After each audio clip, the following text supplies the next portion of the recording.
Siap, gerak. Berdoa mulai. Berdoa selesai. Oke, sebelum belajar mulai akan ibu absen terlebih dahulu ya.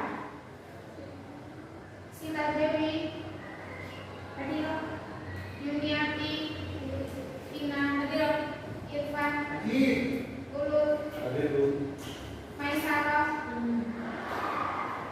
Oke, semua ya. Untuk pertemuan kali ini masih seperti pertemuan kemarin, kita akan membahas tentang pesawat sederhana.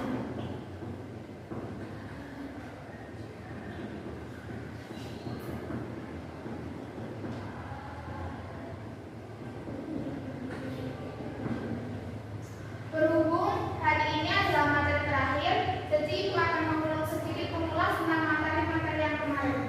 Kemarin kita belajar tentang yang namanya usaha dan daya. Guna lulus usaha apa, Bu Vina?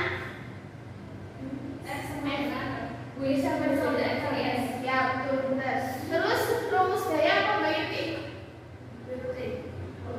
Ya, betul, benar. Terus kita kemarin juga belajar tentang jenis-jenis pesawat sederhana. Yang pertama ada yang namanya katrol. Katrol dibagi menjadi tiga. Yang pertama Katrol bebas. yang kedua, tetap. yang ketiga. Ampun. Nah, kita juga belajar mengenai bidang miring. Terus ada lagi roda berporos. Terus pengungkit dibagi menjadi tiga. Yang pertama pengungkit jenis 1. 2 dan 3. Ya, pengungkit jenis 1 ada yang masih ingat?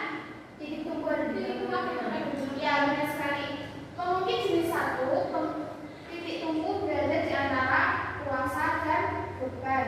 Untuk pengungkit jenis 2, ada yang tahu? Ada yang masih ingat? Beban berada di Ya, betul Mas Irfan. Beban berada di antara titik tunggu dan kuasa.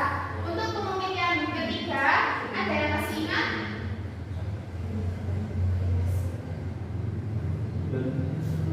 luar. Ya, betul.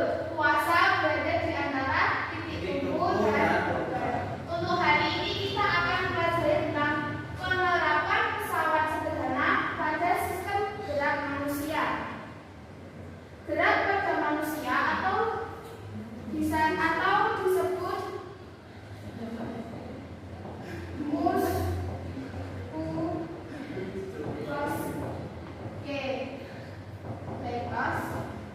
itu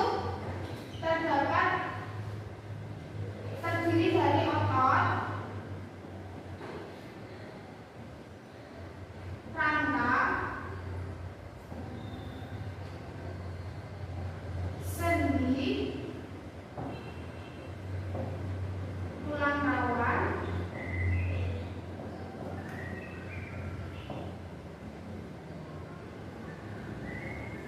nah ini atau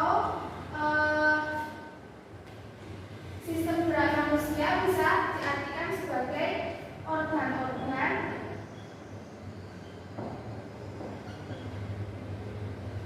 yang menjadi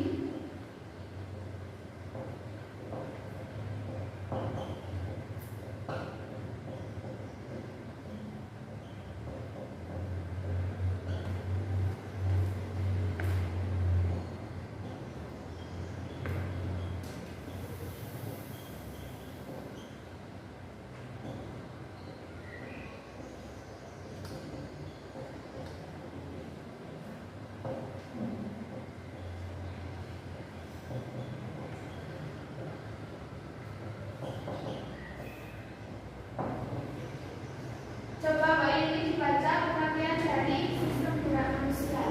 Sistem gerak adalah organ-organ yang menjadi pendukung peran tubuh manusia sesuai dengan fungsinya. Ibu akan mencontohkan biasanya ini dilakukan oleh laki-laki ketika mengangkat berat beban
pertanyaan dengan menggunakan prinsip kerja pesawat sederhana. Coba kalian tuliskan penjelasan untuk contoh kasus 1 dan kasus 2 penerapan prinsip pesawat sederhana pada suatu kelompok dan rangka manusia saat melakukan suatu aktivitas.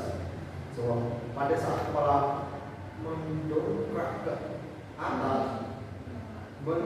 atas, otot leher berperan sebagai kuasa, tulang leher sebagai pelumpuh dan tengkorak sebagai bagian kepala bagian rahang berperan sebagai beban, sedangkan pada kaki cincin otot betis berperan sebagai kuasa, betis berperan sebagai depan, dan telapak kaki yang menyentuh